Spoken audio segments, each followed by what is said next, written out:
Welcome to Future-Proofing Your Automation Pipeline. Applitools is happy to presenting today's event with our partners from Cypress.io. It's my pleasure to welcome our speakers and introduce them to you. First up, Andrew Knight from Applitools. Andrew Pandy Knight is the automation panda and a software quality champion who loves to help people build better quality software. As our principal developer advocate here at Applitools, he helps folks make sure their apps are visually perfect. He also serves as director of Test Automation University, which offers a multitude of free courses from the world's leading instructors. And from Cypress, Eli Lucas. Eli is a senior developer experience engineer at Cypress and loves all things web and mobile. He lives in Denver with his wife and his 4 kids. Let's give them both a virtual round of applause. And with that, I will hand it over to you, gentlemen. Awesome. Thank you so much, Pam. I'm extremely excited to be here today to talk to everybody and to be doing this joint webinar together. Andrew, how are you doing today, my friend? Doing well. How are you, Eli? I am doing awesome. So I just said I'm extremely excited to be here today. And the reason for that is that I have been working on this application. And this application is kind of like this new demo app that we're building here at Cypress. And I'm looking at getting it like set up and putting some automation behind it and seeing like what we can do to help this application like grow and prosper and all that kind of stuff. Like I said, it's like a demo application, but it's something that we're going to be like heavily reliant here at Cypress. And so, hey, were you willing to take a look at it with me today and give me some help on getting this set up? You're dang right. Awesome. All right. I'm going to share my screen here real quick. I'll give everybody a quick tour of the app. And boom. Okay, so this app we like to call it's called Cypress Heroes, and if this is kind of a take on the Angular Tour of Heroes app, if you've ever done the quintessential like Angular tutorial off of their website, like you build this application. So we kind of took that, we took it a few steps further, added a little bit more functionality. You can like log into it, you can like admin it, like you can manage the heroes, and you can see them, and then from here, you got this opportunity. It's kind of like a social network for like superheroes as well. And so you can like a hero, you can hire a hero, but in order to do so, like you have to be logged in. And so I'm gonna go ahead and log in real quick.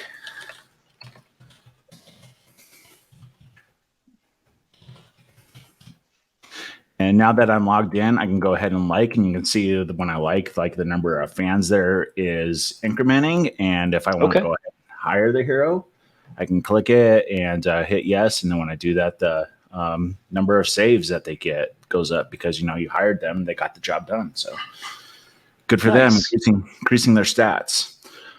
So this app, the front end is a React app. The back end is a Node app. It uses a real database. We got some tests already written for it. I'll go ahead and run those real quick so we can see. So we're full stack JavaScript. Full stack TypeScript, actually. Ooh, even better. It's like a boss. Yeah. Let's see. So we'll say in testing. So this app actually has, with Cypress, you can do end-to-end testing, which we're actually traditionally known for. But you can also do component testing if you're using a component-based framework like React, Vue, Svelte, Angular. One of those, you can write component tests for your application as well. But also for our backend, we're doing API testing as well. And we're doing that using a plugin from one of our community members called Cypress Plugin API. And I'll show that a little bit too, but that gives us a nice interface like when we're actually inside the Cypress app to test APIs. Is that the one Philip Ritz developed? That is the one Philip developed. Yeah. In the wrong. I remember when he was building that thing, he was showing me some of the beta versions. It was really cool.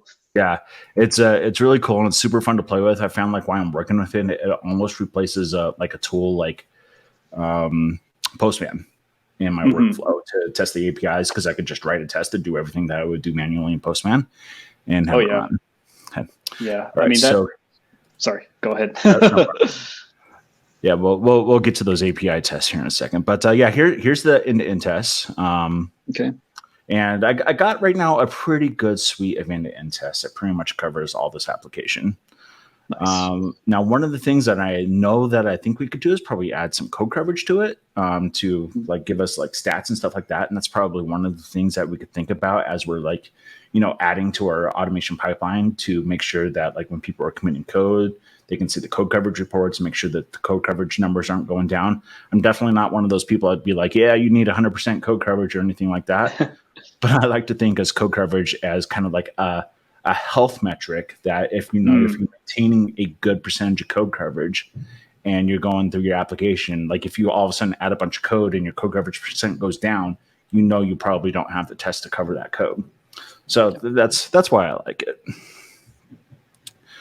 Let's come over here and go over to component testing as well. Now my component testing, I just kind of actually started working on these, but I got a few of them here, but we'll see. We got a button component, and our button component has a few tests that pass, and we got, where's my mouse? There it is.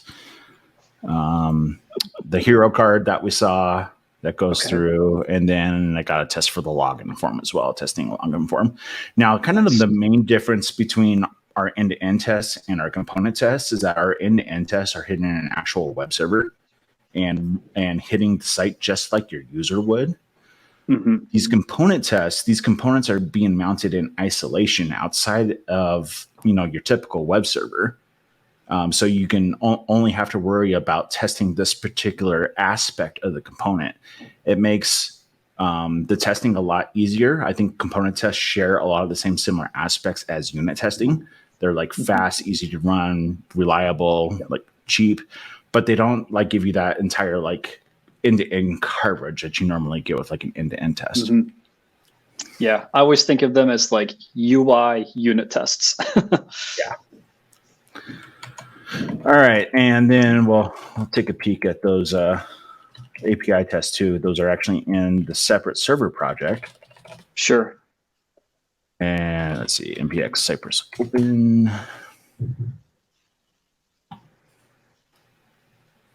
And so we don't like have like a space to call like API tests or integration tests or anything like that. We have end-to-end testing, component testing, but the API tests are more like end-to-end testing, so that's where I have them set up at. And we'll go ahead and run those in Chrome.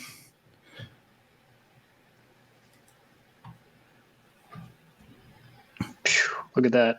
Yeah, and so you can see here, like we got this, and then over here we're like seeing like all of our results that we're getting, the response, the status codes, all this other kind of stuff. Let's see, like we can come down here to like a post request and view that.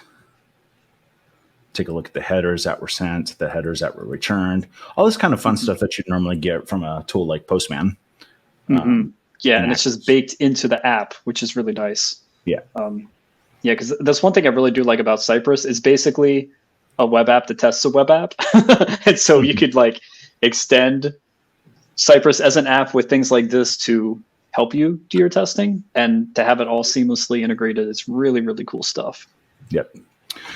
All right. So one of the things that I'm kind of wondering about as we like push this app up into production and other developers start to work on it and stuff like that is like getting the pipeline set up for it. Now I've started it a little bit using GitHub Actions, and I kind of want to run through the file with you. Let's do it. You are the automation panda. You are like the expert here, so I'm looking for your feedback. Sure. Expert. I know some things. Yeah, and I'm typically a front end developer, so this isn't necessarily my forte, but I can get in and definitely copy code or copy stuff out of like Stack Overflow with the best of them for set this up. All right. Also, we got a poll that just popped up talking about like, hey, what CI/CD service are you using? So like I said, we're going to be showing off GitHub Actions here today, but we're interested to know both Cypress and Applitools run on all the other different platforms. So let us know what you're using. Yeah. I really do like GitHub Actions though, and I'm so glad you were doing it here in GitHub Actions, because I guess for me personally, with a lot of times when I'm working on like smaller projects, I guess you could say, it's easiest just to have your CI interactions just baked into your repository, have it all in one place, have it something that is declarative, like what you're showing here in this YAML file. I'm sure there are some people on the call who have been doing this for years. If anyone remembers Jenkins way back in the day before the Blue Ocean release, where you literally had to do everything in that web form. I mean, at the time it was great, but now we look back on that, it's like, man, you spent a lot of manual time like trying to find a field and a form and plugging it in. But when you have it here, like, under, the .github/workflows folder, it's just a YAML file. And then you can just declare everything you need. If you want to make changes, you can put it in revision control, diff any differences to see exactly what changed. And it just, it automates so many things so nicely to come alongside of what you just do with other GitHub things. Like if you open a pull request, you can have it automatically kick off your tests and do linting and maybe even do some static code analysis for you before you even merge it in, and it can do some damage. There we go. Yeah. Okay, so let's take a quick tour of this YAML file real quick. So up above, I have some environment variables that are set up. First, I have the API URL that the client app uses to communicate to the API. Okay. And then I already have this app hooked up to the Cypress Cloud, where we can send all of our test results to the Cypress Cloud, and we can use that for analytics and diagnostics and just reporting and helping optimize our test workflows. And then the Cypress Cloud also requires a GitHub token, so it can correctly identify like what PR is being merged and all that kind of fun stuff. Yep. Then down below. I was going to say, I like how you defined your environment variables at the top. For folks who are kind of new to GitHub Actions, you can define environment variables per step in a job. In fact, that's how I used to do it historically. But anymore, I like to do what you did here. Put them at the top so you can just see declaratively, boom, this is what everything gets. Yeah. Especially we had to go through an exercise last week where we had to rotate all of our environment variables. Oh yeah, the Circle CI thing. Oh yeah, and to go through and try to like find out like where all those are and where all those are kept. Like having them at the top here like is definitely helpful. Hashtag future proofing. There we go. Okay, so we got our job. I called it build and run tests. It's pretty simple. I only have one job right now in this GitHub action. I wanted to try to keep it simple. And then once you get it up and running, I felt like you could probably always expand and make it more robust later. Okay. So the first thing we're doing is we're checking out the code using the actions, checkout action straight from GitHub. And so this is going to pull down our main branch. We're installing the dependencies. So this is using the Cypress GitHub action. And the Cypress GitHub action does a few things for you that you normally wouldn't have to do. One of those is like building your application, or npm installing the dependencies, or yarn installing the dependencies, all that kind of fun stuff. And so this takes care of a few of those steps. We're given a custom build command. And that's because since we have a couple of steps here in our job, the first thing that we're going to do is build the app. That way, these subsequent jobs don't have to like build the app again. And we're telling it to run the reset and run test to false, which is a parameter to the Cypress GitHub action. Because we don't want to run the tests here, we're going to run the tests separately down below. Sure. Okay. And then we have first off we have our component tests. Okay. And this is using our GitHub action. We're telling it to install false since we installed it up above. Okay. And then we're running our custom test command. And then this basically fires up Cypress in run mode and does component testing. And then this record true is telling the GitHub action to send the results to Cypress Cloud. Sure. And then we have start the client and server. And that is for both end-to-end tests and API tests require the application to be up and running. Component tests, we're just testing your code. The end-to-end tests and API tests, we're actually hitting live servers and URLs and whatnot. Sure. So this run command will start up both the React app and the Node server. And then it's going to run the end-to-end tests. And so once again, we're telling it to not install the dependency since it was already done. And then we're running the command to do the end-to-end testing. And this wait on right here, this will wait to make sure that both the client URL, which is this first one, and the API URL, which is this one, are both up and running before it will start the test. Because if it starts the test before they get up and running, you're going to have some that fail and whatnot. And so this is another thing that the Cypress GitHub action does, is it you have this option to wait for these services to be live before the testing starts. That's real clever. So if I can ask a question here, what browser or browsers will these npm run test commands use? Just Chrome or something else? So by default, it's going to use Electron. Okay. And so it's going to use the Chromium browser built into Electron. Sure. And the reason why I'm doing that right now is because if I want to do other browsers, I have to make sure those browsers are actually installed on the runner that is doing them.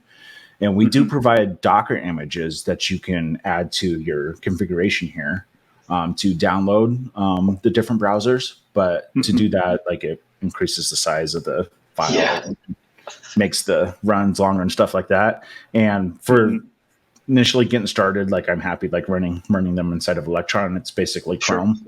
And sure.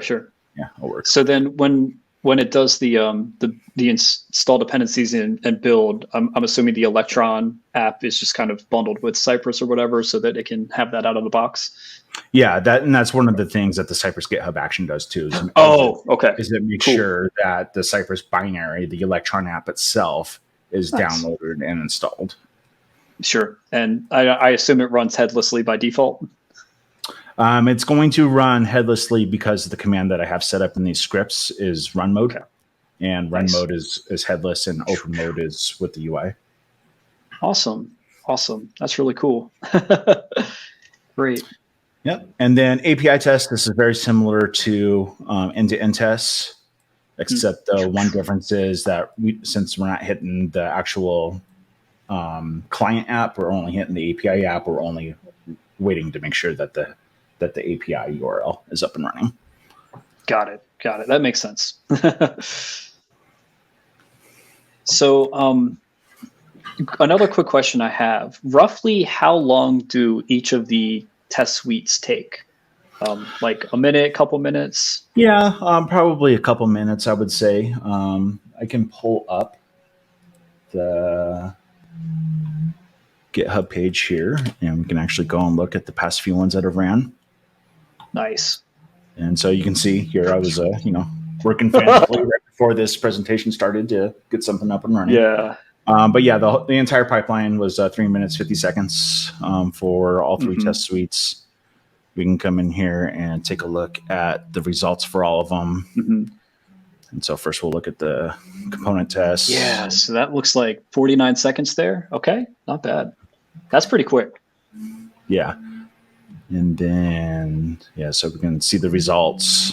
We can see that the results are being uploaded to Cypress Cloud. So we can actually go into Cypress Cloud and like watch replays of all these tests that happened.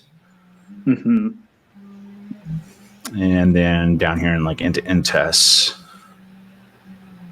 Yep, so that's about minute 18, I think I see. So about a minute and a half or so. All right. That's not too bad because you have, I think I saw like 3 end-to-end tests. Yeah, I got 3 end-to-end specs, which probably have, I don't know. Oh, multiple in there. Okay. Yeah, multiple tests per spec in there. Got it. That's actually pretty good speed then. Yeah, I think the majority of the time is like getting the job spun up versus actually running the test because there's not a whole lot. That the truth. Yeah, not a whole lot of tests in here right now. Running them locally, locally you run the tests in like 15, 20 seconds, something like that. Sure. which is still pretty good. Yeah. And then the API test, look at that, man. Lightning fast, 13 seconds. Boom. Mm-hmm. Okay. Looking at the chat here real quick. Looks like we have a couple of questions. Somebody's asking if we can provide more context of what we're looking at. Yeah, sorry about that. We did just kind of jump in and start talking, but so I have this application that's a web app, and we're looking at like building out the pipeline to future proof it for using different services and whatnot.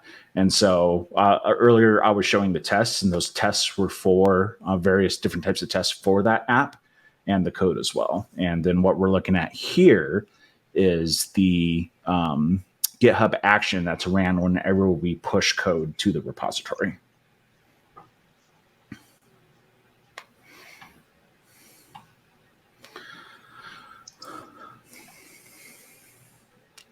Awesome. And to get shown API tests here real quick, but it's a lot of the same. Sure. Yeah, I saw somebody in the chat saying that GitHub Actions might be having some issues right now. So we'll just have to tread lightly. That might be unfortunate. Yeah. Well, that's okay. We can still do stuff. Mm-hmm. Yeah. So nice. All right. So one of the things that I was looking for your help with is we got our Cypress test running, and those are great. But something that's happened to me quite a bit when running Cypress tests. Let me get it up and running here again. Mm-hmm.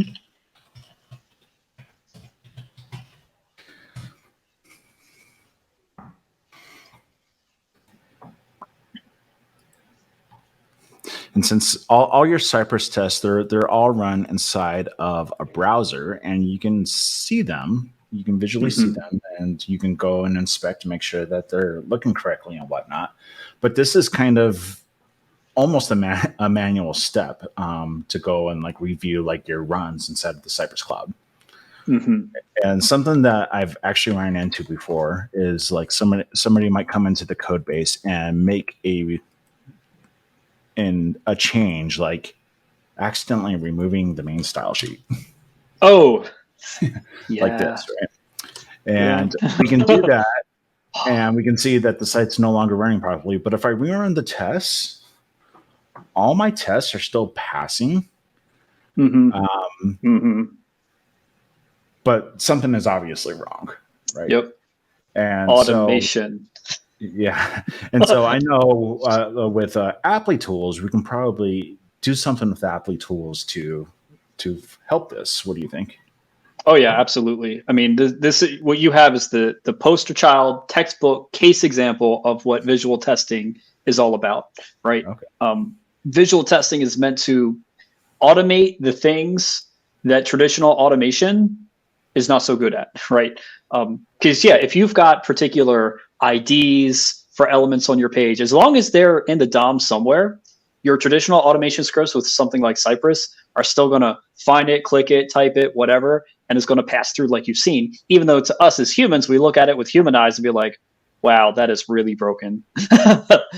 Applitools eyes, it seeks to use visual AI to look at an app as if it had human eyes, and to be able to detect these kinds of visual differences that traditional assertions struggle to capture. So if it's cool with you, do you want to try to add some visual snapshots to these end-to-end tests you've got? Yeah, I think that would be awesome.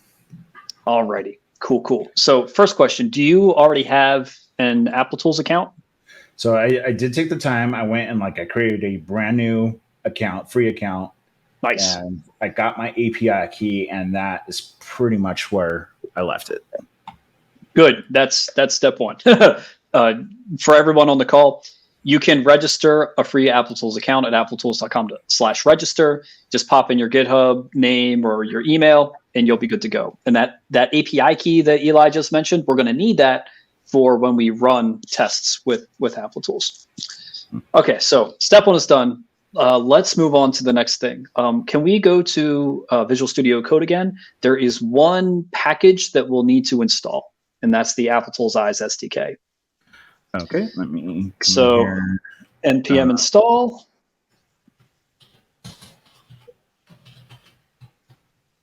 And the name of it is the @Applitools slash TOOLS / now eyes-Cypress. Eyes-Cypress. There we go. Yep, you got it. Does this need to be developed or dev dependency? It can be a dev dependency. It can be a regular dependency, whichever you prefer. Probably makes sense in this case for dev dependency. And this is the Applitools Eyes SDK for Cypress. We have Applitools Eyes SDKs for basically every tool framework. You want Selenium, you want Puppeteer, you want Playwright, you want WebDriver IO. I mean, you could even do it with just plain old like PNG files and PDF files too, if you wanted. Mm-hmm. Okay, I originally started it in the wrong directory, canceled it, and went into the right directory. Continue. Okay, cool. So now that we've got that, the next thing we need to do is we'll need to do an Applitools configuration file. So like you see where you've got your Cypress config JS file. Mm-hmm. Basically, we want one that's called Applitools JS config.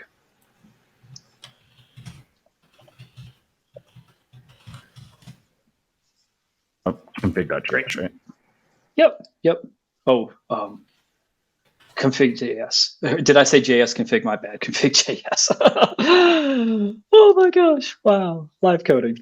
Okay. So in here, this is going to be a JSON file, or no, not a JSON file. This is a JavaScript file. And so it's going to be fairly similar to the Cypress one. We're going to have a module.exports equals.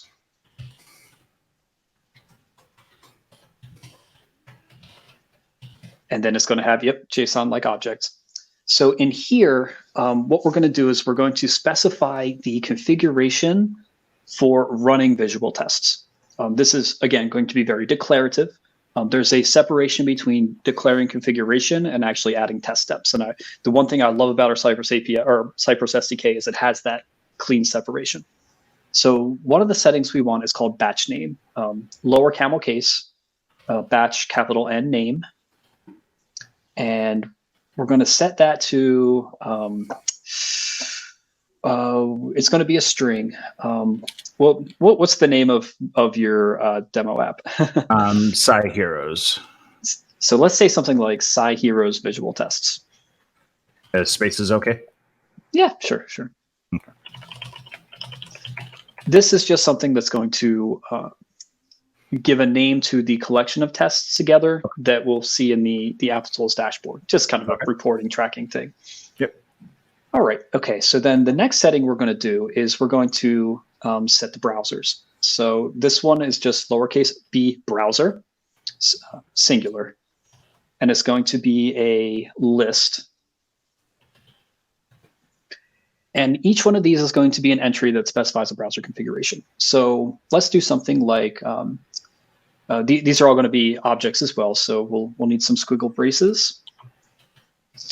And let's say the first one, lowercase name, and we'll set this to lowercase Chrome.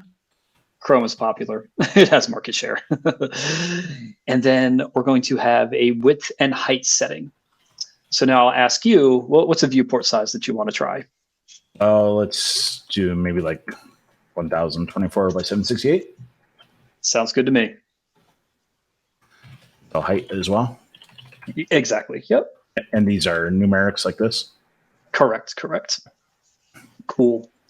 So let's do a couple other browsers. So we can basically just copy and paste this and change the setting values. What's a browser you want to try? Let's do Firefox. Let's do Firefox.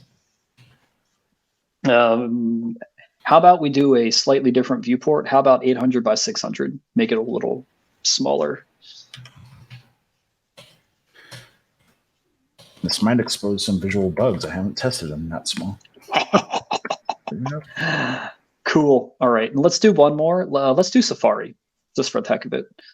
And then this one, let's make it a little bigger. How about 1600 by 1200?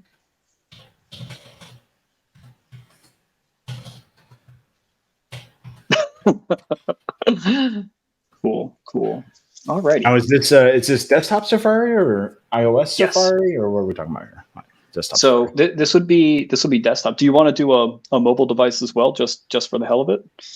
Yeah, that's actually kind of an interesting combination with adding it to Cypress, because typically, since Cypress runs inside of an Electron app, it's kind of hard for us to test mobile browsers, right? True story. Yeah. So let's do this one too.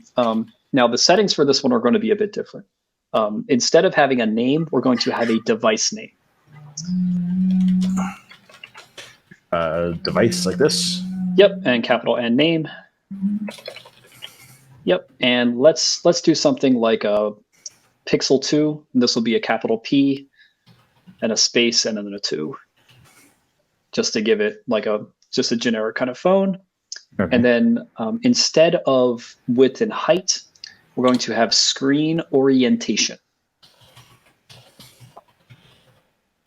Mm-hmm.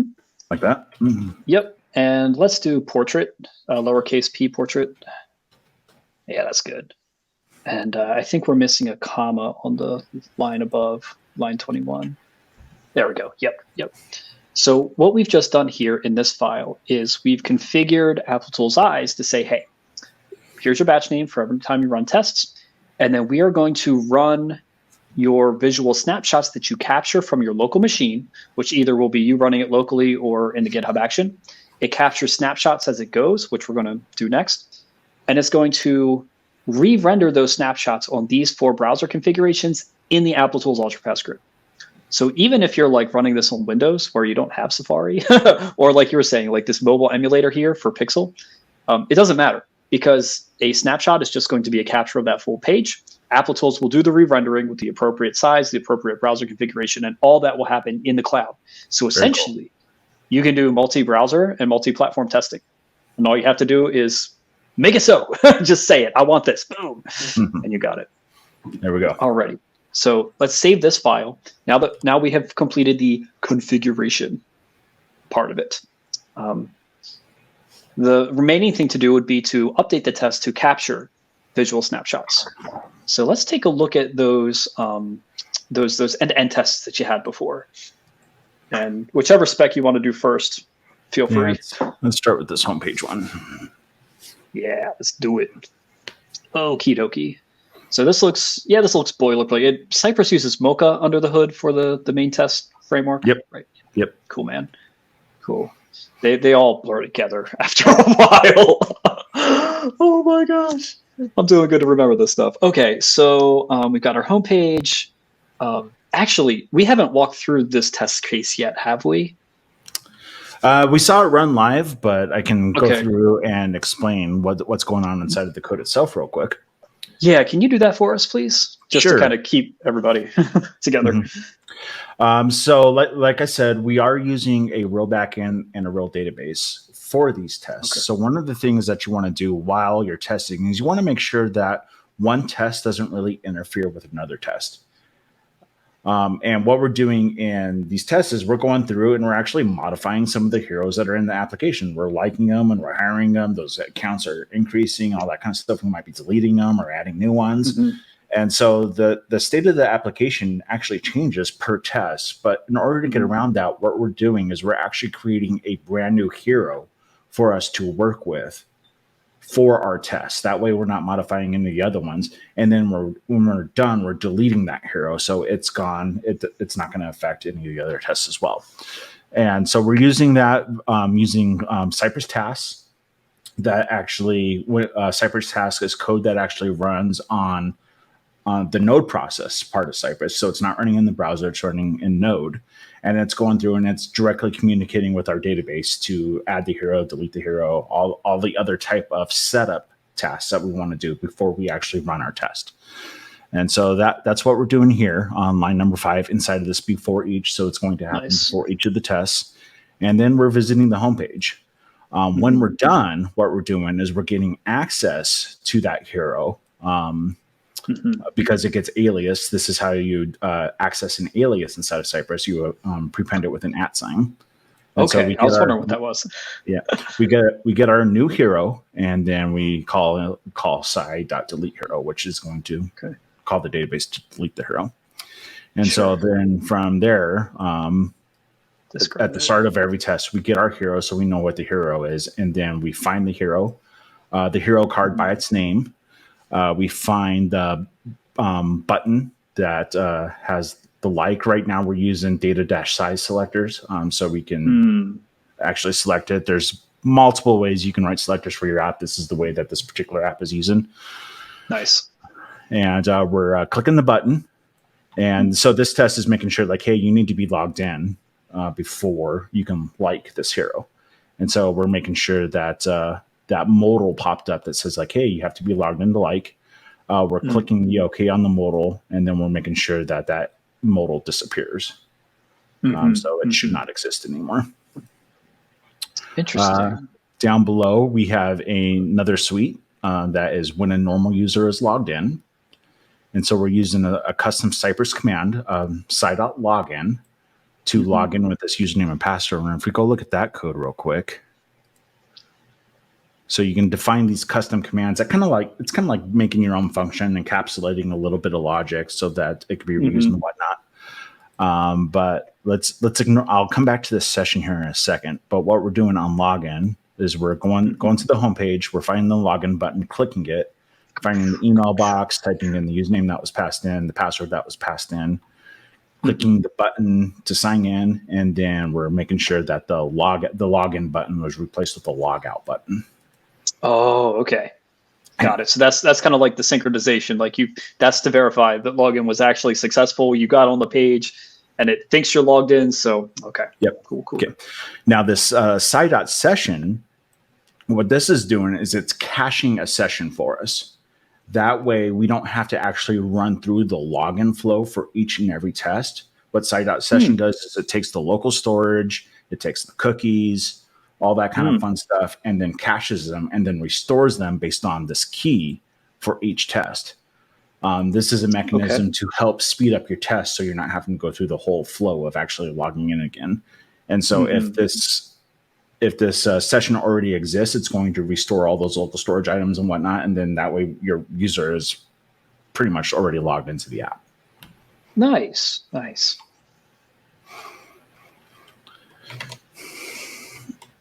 Oops.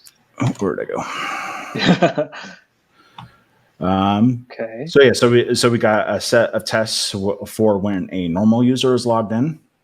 And so that's so you did the login as a before each. So that means like the first time, I just want to make sure I understand this. First time it runs, it goes in before each, looks at the login.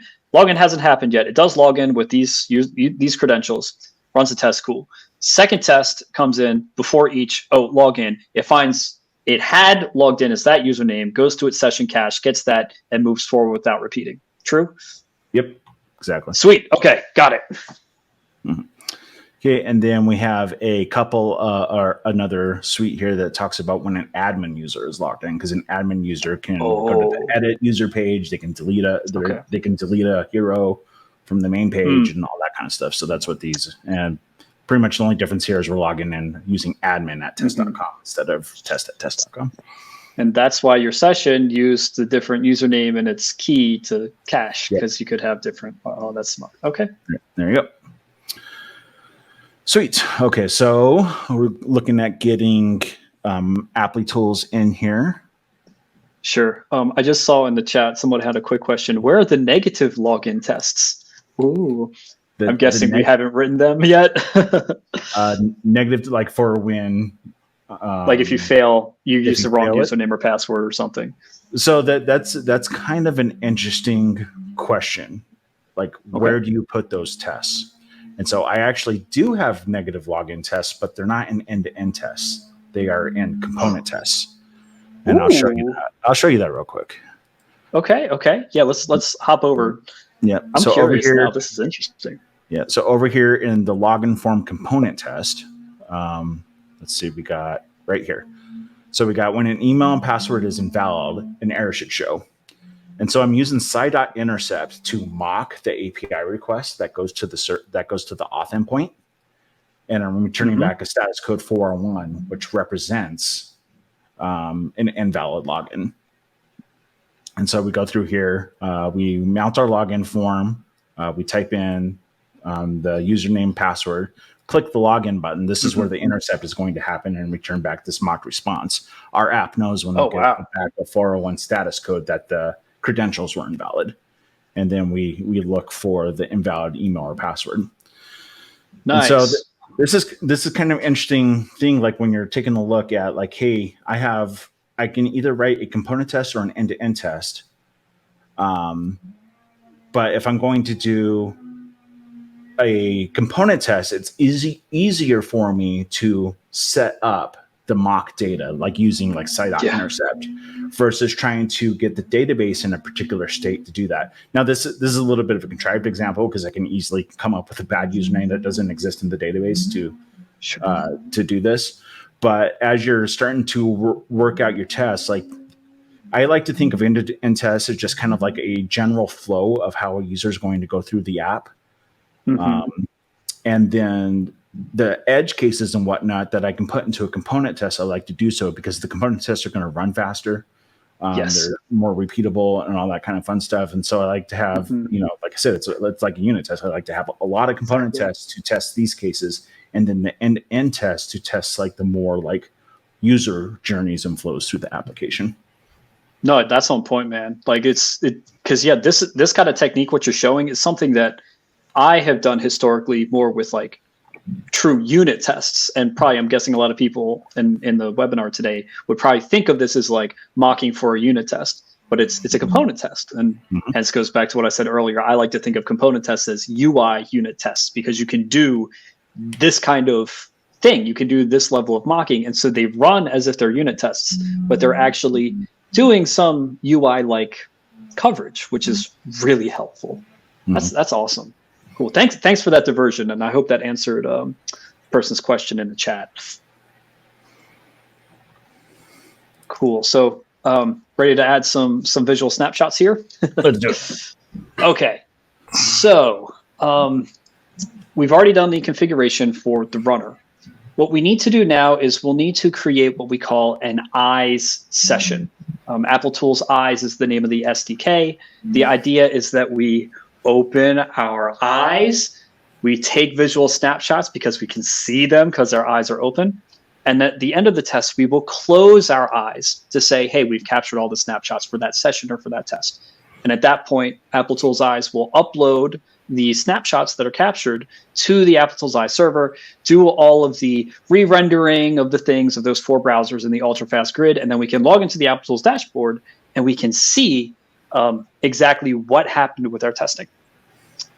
So inside, we can do this first homepage describe block. We're going to need to add to the before each method, if that's all right. And this is where we're going to open our eyes. Sorry, we got to have fun with this. I think it's a clever name. Eyes open, eyes closed. Okay, so the nice thing about our Cypress SDK is all the Applitools Eyes commands are basically added as Cypress commands. So everything is going to be cy.something. So let's type cy dot eyes open, and it might even autocomplete, I hope, maybe. Okay. I think we might be missing a step here because in order for something to be a Cypress command, it has to be registered. Oh, that's right. We have to, you're right. There's one extra step I forgot here with it. We need to set up the Applitools Eyes stuff with the Cypress project. So let's real quick drop your command line again. We already did npm install on the package. What we're going to need to do is run npx eyes-setup. Good catch. Okay. So now so what did So we got Cypress version, got plugins defined, commands defined, TypeScript defined, and setup is done. Okay, sweet. Cool. And you could probably even see in your left Explorer, some of the files changed. Like it adds, so there we go. Here we are importing it. And then here importing. Okay, so this is what's going to give us our IntelliSense right here. And yes. And then I imagine in the Cypress configuration file, yeah, we got this here. Now I do foresee. Well, let's run it, but I think I might foresee a problem with this right here because I'm using Vite. But we'll give it a try. Okay. Yeah, I mean, yeah, I think I'd hit that up once upon a time too. Easy fix. Okay. Okay. So let's try this again. CY dot eyes. There we go. So we want eyes open. Mm-hmm. And squiggle braces. We're going to pass some stuff in. 2 values. We want to pass an app name. And this we could name the CY Heroes app. Again, this is going to be logging reporting stuff. And then test name. And what I like to do here is I just like to give the Cypress current test title. So okay, so we can get that off the Cypress. Indeed. Current test. Yeah, current test. And there's like a name or title field. Boom, there we go. And so, so that will give us our homepage right here, I think.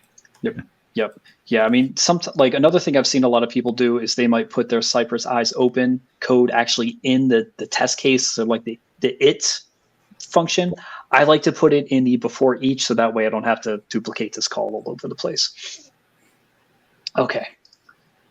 So that's the before. In the after each, we'll just need to add one line, cy.eyes close.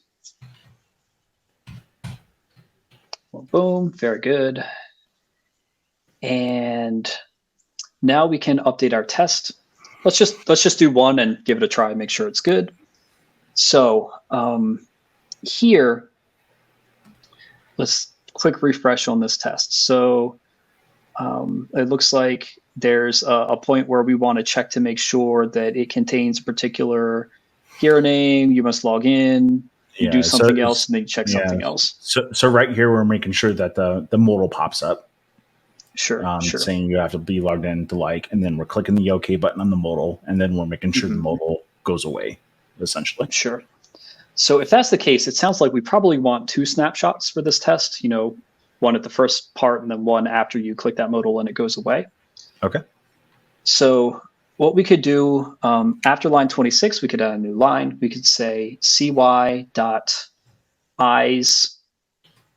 check window. And in here, there's a bunch of different things we could do. What I want to do just for the simple case, let's just capture the whole window. So squiggles inside to pass some values here. We're going to give it a tag, which will be kind of like the name of this. What would you name this page? So this is the home page, and this particular check is the you must be logged in modal. Okay, so we could put that name, homepage with you must be logged in modal. Explicit is better than implicit, in my opinion. I grabbed that directly from the Python community in their Zen of Python. These names, this will be attached to that visual snapshot. It's just going to be descriptive to help us know what's going on. Okay. So in addition to tag, let's give a target as well. And this is just going to be the string window. Oh, and even IntelliSense. There we go. Yep, we want window. And then one more setting. We're going to do fully. And this will be a Boolean value of true, meaning I want the whole window. Okay. If you saw in the IntelliSense it popped up that you could do region instead of window. Mm-hmm. If we didn't want to capture everything, we could actually capture like a region, like a div, or even an individual element. So that way we can kind of tune the type of snapshot we want to do. But nice. For right now, if people just getting started, I suggest try full windows first and then refine later as you go. Okay. And so what about, you said do we want to do another one after this? Yeah. So so we can basically copy the whole call there and paste it after that. And then we could say something like modal, like homepage without modal or something, or you must be logged in not appearing, or modal dismissed. There you go. Very cool. So 2 visual snapshots. Very, very straightforward to write. Something that we could consider, and again, this is up to you as the tester if you want to do this. Some of those other assertions you have, you might arguably be able to remove them because the visual snapshot is going to capture everything on that window. You don't have to explicitly point out this element, that element. If it's there visible, we're going to capture it. We're going to track it over time. All right. So yeah, we'll just comment them out and see how that goes. Yeah. I would say that should be totally fine. So like you still would need to keep all of your interactions, like finding the button and clicking it, right? Like that interactions you're still doing just like a traditional test. But your assertions, by and large, you can probably remove most of them. Now it's not, I don't want to say remove all the assertions. There are certainly things where if you want to check like a very specific date format or a very specific numeric value, of course you still want to keep those there. But I have found that probably the majority of assertions I would have written otherwise, especially for things like it appears or it doesn't appear, that's the kind of stuff we can just get rid of and replace with visual assertions. Okay. I did see a question that just popped up from Judy asking, where did the window come from? And I assume we're referencing this target right here. And so correct me if I'm wrong, but I think what we're saying here is when we're taking this visual snapshot, we're taking the visual snapshot of the entire browser window. Correct. And the other option was region. And if we do a region, we can probably specify a particular region of the window to take. Correct. If we specified region, there's another setting. I can't remember off the top of my head what it is, but it's like you basically provide a selector to identify that region or element on the page that you want to capture instead of the whole window. Cool. Great question. And what's next? So we should be able to run this test now, assuming that require thing isn't an issue. All we need to do to run it. Sorry, go ahead. No, go ahead. I was going to say all we need to do to run is make sure that we have our Applitools API key from our account saved as an environment variable. Okay, and I can do that. I got it right here. And just to be quick with this, so it's going to be an environment variable of the Cypress application, right? Yes. Yeah. Okay, just to be quick with this, I'm going to do it right here in the CLI. Please don't go and do anything with my API key. I will rotate it after this, but what's that need to be named? All caps with underscores, Applitools underscore API underscore key. And then boom. Just copied that right out of the dashboard. Applitools. If you do happen to steal Eli's API key, it doesn't really help you because it just means he's going to see your results and you won't see your results. So, but typically, like Eli said, we'll cycle this after today's show, and then typically you should keep that secret and safe. Okay. Yeah. So this is what I was expecting to happen with Vite, because with Vite, everything is a module. And I saw that here in this configuration file, we were using a require statement, which isn't allowed. But to fix that, I can come in here and turn this into a common JS module again. And cool. I think that will fix it. I'll try again. Live coding. There we go. Nice. Very cool. So let's run the test and see what happens.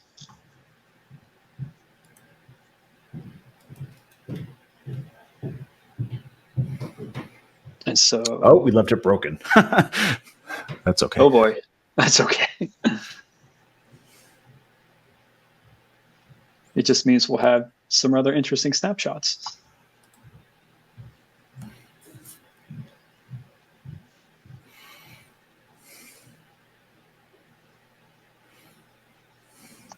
Alrighty, so these Cypress tests are running on your local machine, right? Right. Cool. So to see the visual testing results, we will need to view them in the Applitools IS dashboard.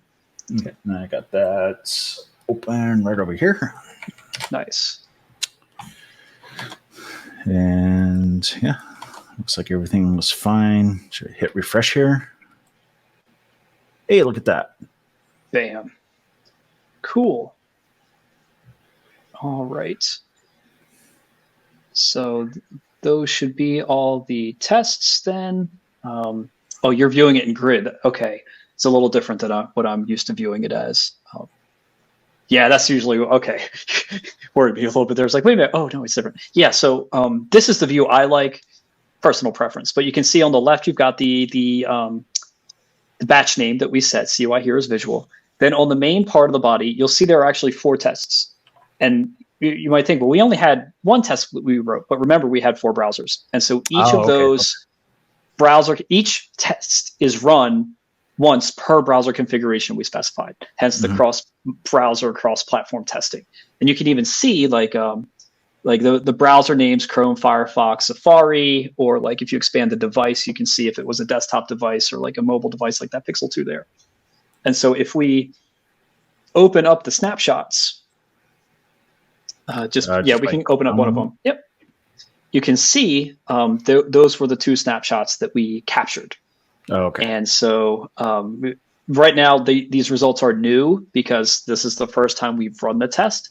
And so it establishes that as a baseline image, meaning anything in the future will be checked against that.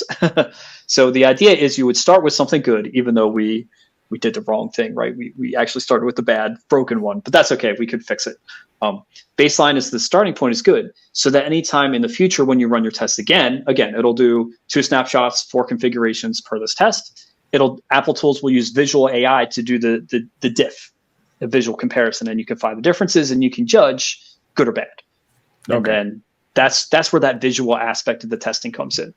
Your Cypress results will essentially tell you if it was bare bones basic functional, and then this will tell you what did it actually look like. So it's richer results in a sense. Very nice. Okay, so I'm really interested to see like what this looks like if I make that visual change. Let's pretend this is the way that it's supposed to look. And then go and fix it. That way, we save a step in getting that there. Yeah, it's all good. So okay.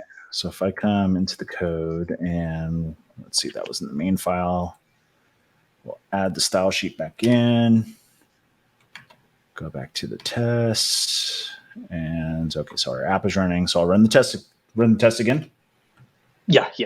I don't need to do anything in the Applitools dashboard first. You shouldn't. No. Okay. So every time you run the tests, then it'll just spin up a new batch.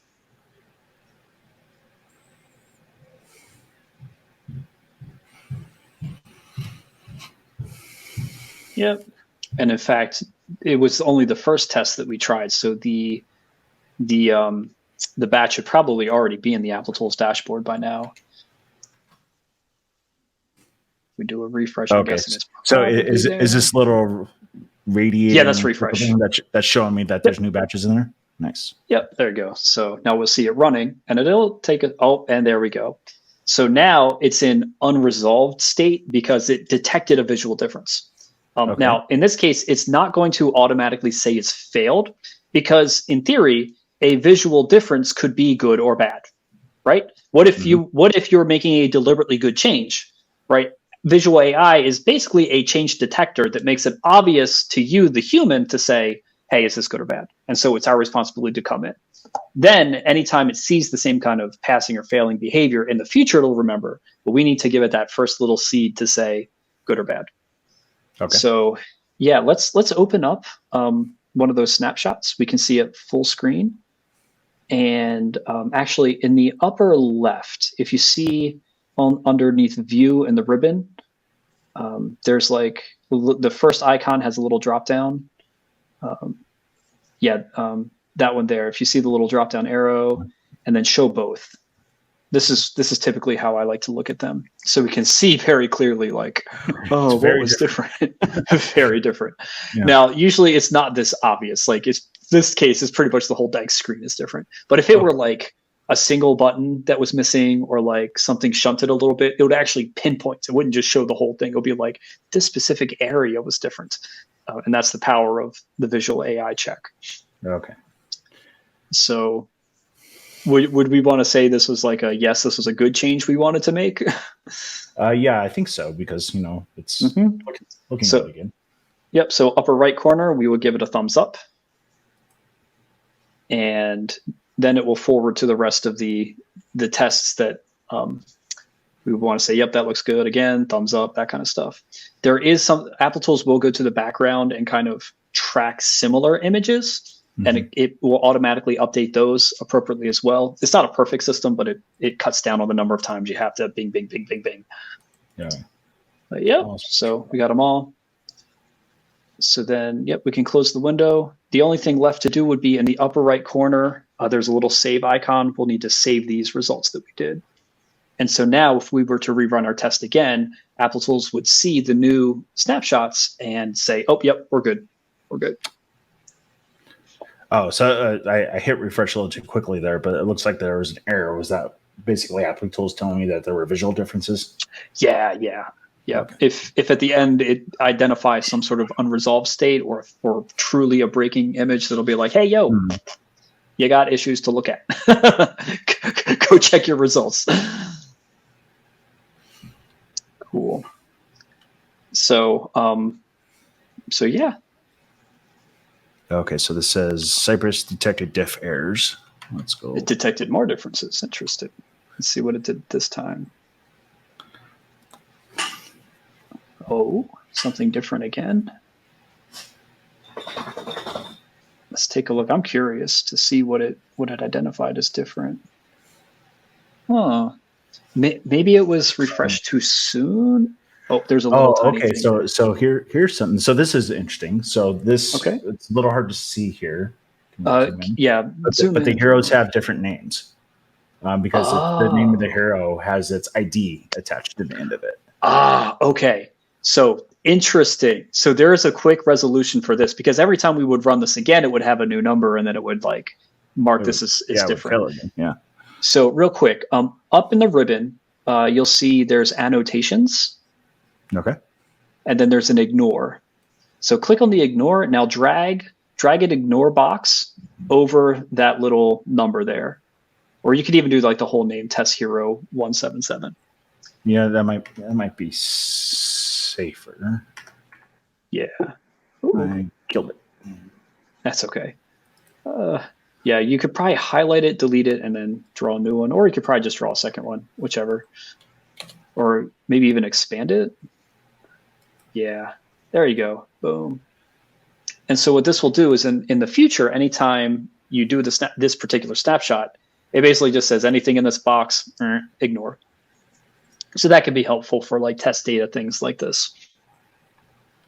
Yep. And in this case, I would say we probably want to mark it as thumbs up again, because this was like, it was good. It just, we had to tune our snapshot, right?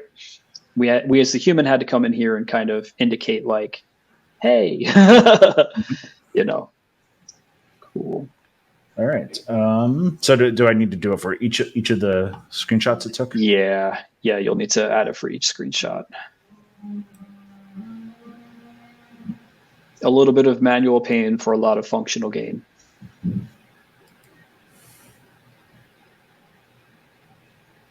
Yeah. Oh, hopefully I didn't just kill the system. You're good.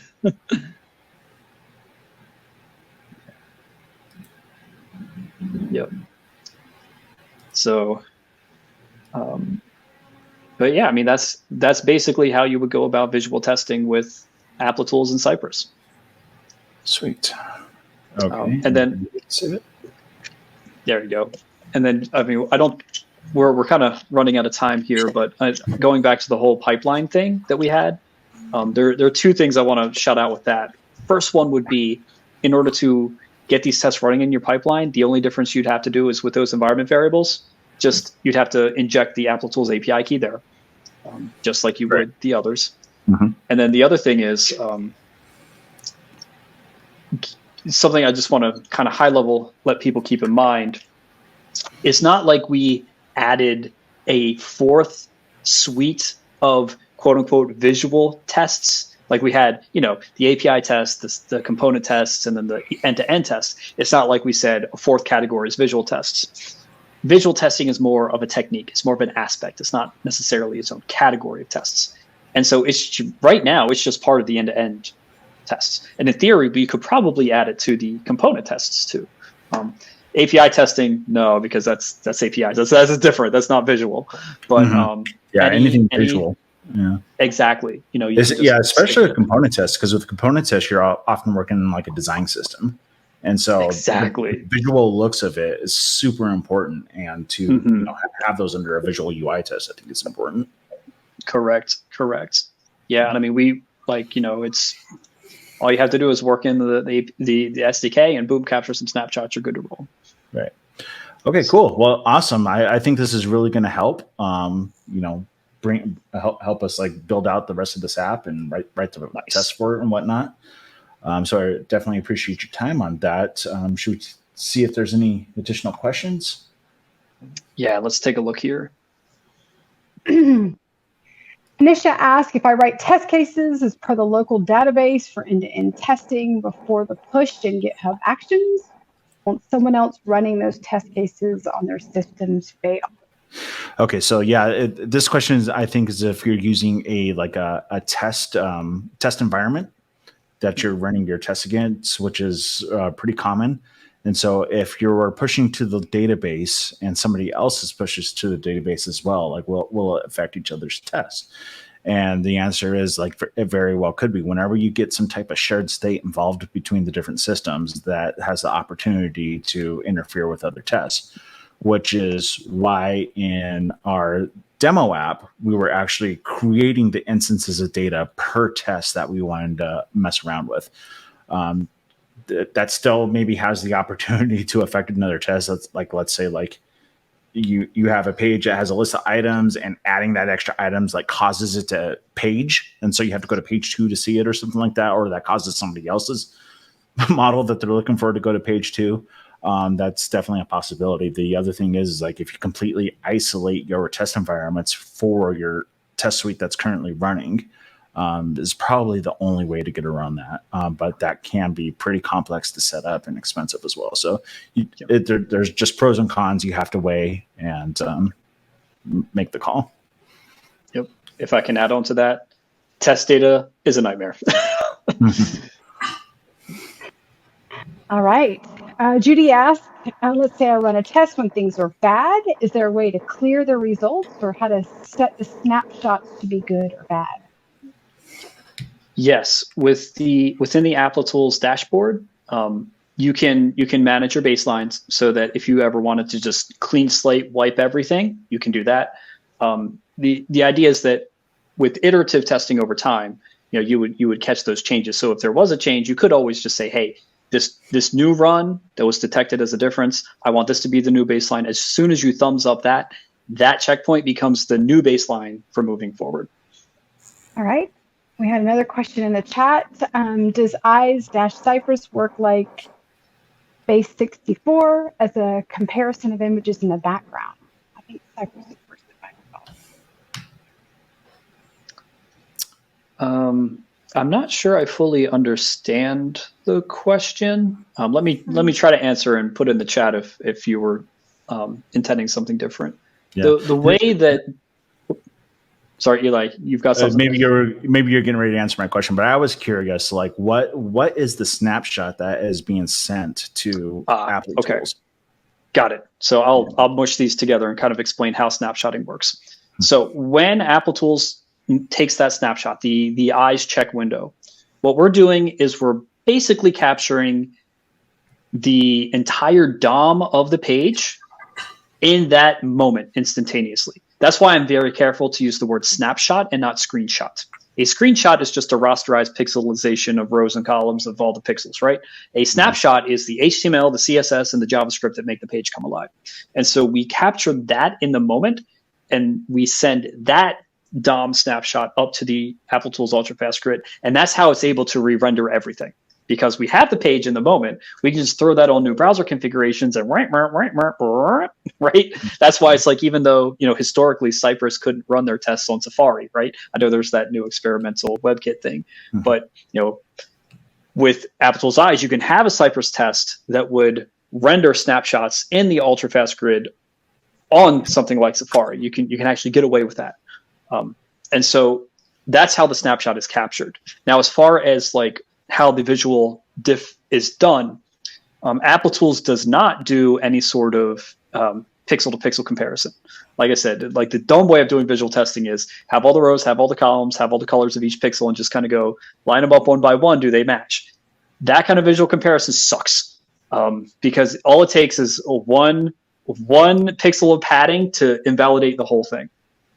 What Applitools does is it uses something called visual AI, which is basically like a whole bunch of machine learning that's way above my head. I don't even know how it all works, but machine learning magic, in that it has trained, visual AI is trained to look for differences that would be significant to human eyes. So a 1 pixel padding, that's not such a big deal. But if you got a button missing, right? Or like we saw, our hero was like this, right? Those are very obvious. And so the visual AI pinpoints those things. And it can be resistant to things like, hey, not only like if your button is missing or something, but like if one button went missing and it shifted all the others in that row, it's smart enough to be able to say like, oh, well, even though button number 2 in the row was shifted over here, it's actually the same button as was over here. And so you can kind of remove that and filter that out.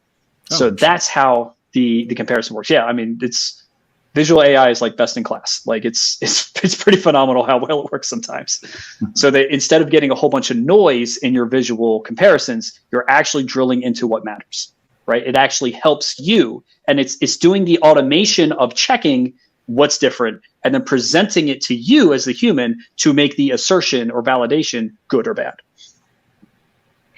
There are a number of other questions, really specific questions. I did mention this earlier to a couple of people who asked. Be looking for a blog post from Applitools next week where we will delve into some of these as well. And if I know our friends at Cypress, they'll probably be doing the same thing. But I've got one more question, and then I think we will wrap it up. Let's see. I didn't know Cypress did API testing. How does that work? Eli, you want to talk about that? Yeah, so that is using a plugin for Cypress called Cypress Plugin API that allows you to make API requests and get those objects back and write assertions against what comes back.